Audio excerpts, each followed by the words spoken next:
Merci, directeur. Je salue le directeur général du ministère de l'Éducation nationale et de la formation professionnelle. Je salue le directeur général de l'Office national de partenariat en éducation.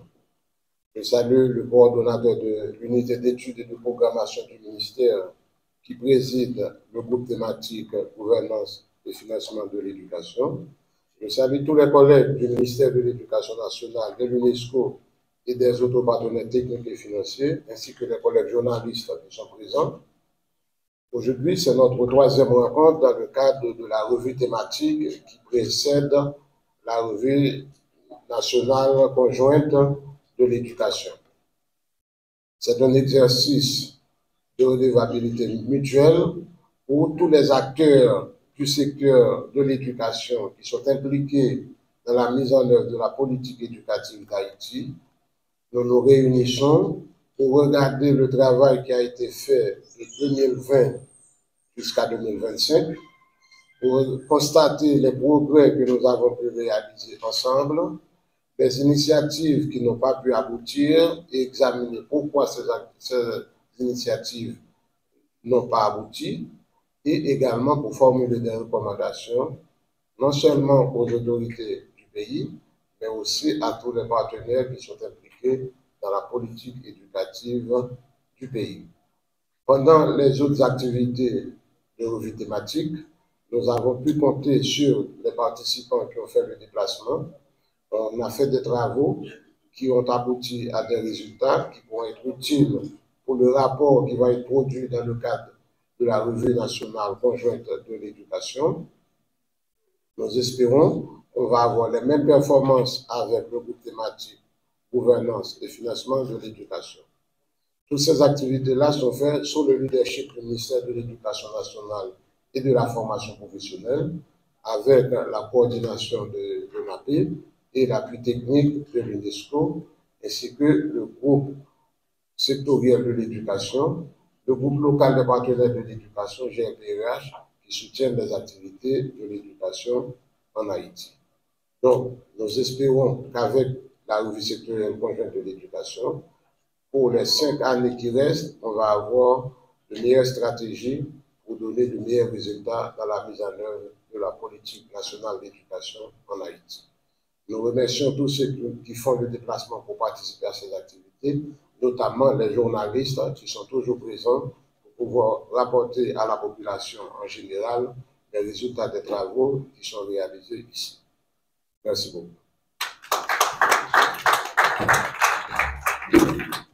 Financière du secteur éducatif.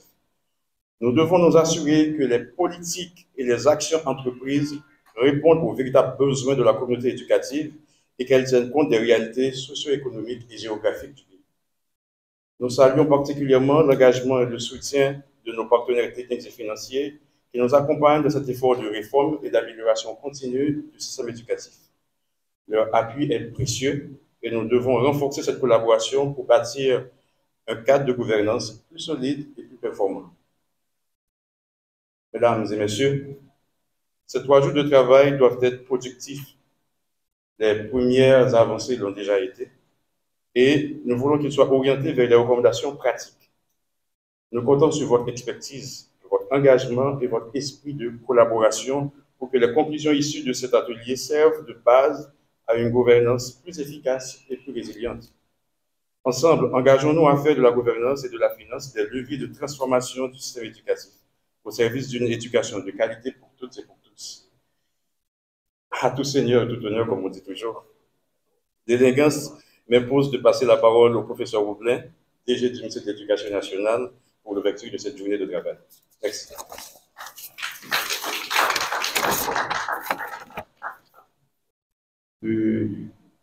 La psychologie de l'école de Palo Alto en psychologie, c'est l'approche systémique, l'approche globale.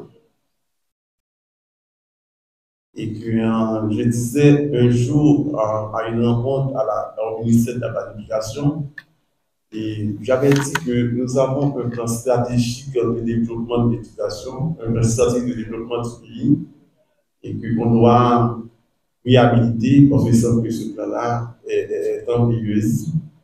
Et nous avons dit aussi qu'il y a la stratégie nationale de réduction de la pauvreté et pour la croissance, il faut que l'État pense avec ces deux instruments-là et sans oublier un tableau d'indicateurs qui soit en rapport avec ceux de la CARICOM et ceux des objectifs de développement et durable. Et que nous autres, au niveau du ministère de l'Éducation, nous avons un plan d'éducation qui doit être en lien avec le plan stratégique de développement et du pays. Et que j'avais dit tantôt, et que dans ce plan, il y a un axe majeur, c'est bien la question du renforcement de la gouvernance du secteur. Et tout à l'heure, on parle de gouvernance, on va oublier, il y a la question de finances. La question de finances, c'est extrêmement important. Et que dans ce plan, nous avons quatre grands axes, que ce soit l'accroissement de l'accès pour tous les niveaux d'enseignement, que ce soit le préscolaire, le fondamental, le secondaire, la formation technique professionnelle, et même l'enseignement supérieur et l'aspect non formel, comme une éducation alternative pour ceux qui avaient raté l'école. Moi, personnellement, j'avais dit qu'il y a 4 éléments extrêmement importants pour parler de la question de gouvernance et du secteur.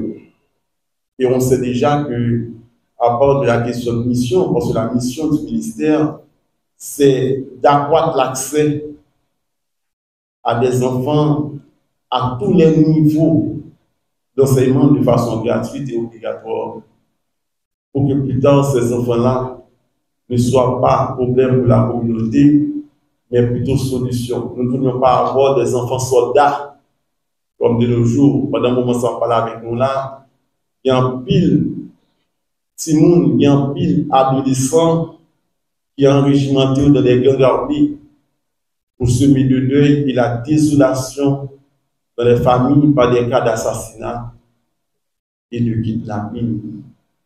L'État a un travail pour faire une étude pour atteindre l'objectif scolarisation universelle. Et question financement est important en pile et pour l'État.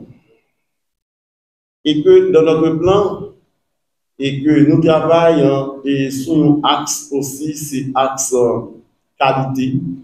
Non seulement nous voulons rentrer l'école, mais aussi nous voulons sortir avec des acquis de compétences, des acquis de qualité, pour être capable de poursuivre l'étudiant et pour être capable de gagner la vie. Et c'est dans ce sens, le ministre de l'Éducation, le professeur Antoine, ils ont certains penchants, non seulement pour l'enseignement de base avec préscolaire, mais aussi ils ont penchant pour la formation professionnelle. Ils cherchent le financement et ils ont commencé le financement pour nous que non seulement nous permettre de jouer un enseignement de base de façon gratuite, mais aussi permettre de gagner accès à la formation professionnelle pour sortir avec un métier, pour gagner la vie, parce que c'est important pour nous-mêmes. Et que tout à l'heure, parler de plan, nous connaissons que question 4 scolaires là, bien important. Ma fabrique 4 scolaires là, c'est question enquête. Enquête pour l'organiser de façon périodique. Pour l'État capable de connaître combien d'élèves il gagne, combien d'écoles il gagne et combien d'enseignants il gagne, parce que c'est extrêmement important pour nous autres ministères afin de pouvoir suivre le flux et des élèves de l'année de base à l'année d'horizon.